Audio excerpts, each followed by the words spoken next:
सबसे ज़्यादा टैक्स पता है कौन पे करते हैं? एम्प्लॉयज़।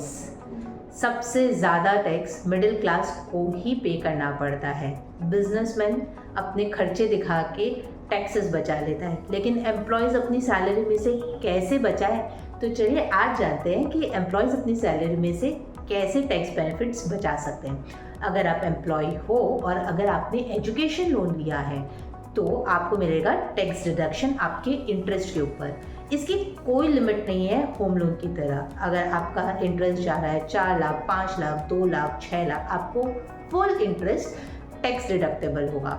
हेल्थ तो सबकी खराब होती है, या हेल्थ इंश्योरेंस इंडिया में आजकल सभी लेते हैं, तो जो भी आपका हेल्थ इंश्योरेंस लेते हो उस हेल्थ इंश्योरेंस के ऊपर आपको कोई टैक्स नहीं पे करना पड़ेगा, बट उसकी लिमिट है।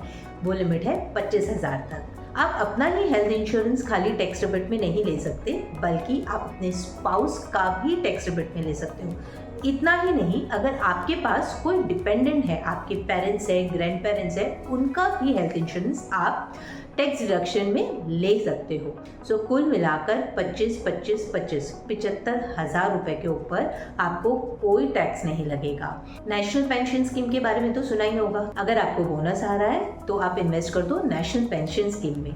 50,000 तक कोई टैक्स नहीं लगेगा। इसके बाद भी अंडर सेक्शन 80 CCDIB के तहत आप और भी इन्वेस्ट कर सकते हो। तो क्यों आपको रुपए गवर्नमेंट को देने हैं और टैक्स में डालने हैं? बेटर है कि आप सेविंग्स करो और अपने टैक्स बचा के फ्यूचर इंटरेस्ट के ऊपर कमाओ। इसी तरह और फाइनेंशियल टिप्स जानने के लिए आप हमारे YouTube चैनल के साथ जुड़े रहें और हाँ, हमें लाइक, शेयर और सब्सक्राइब ज़रूर करें। Glasba Financial Services for all your financial needs.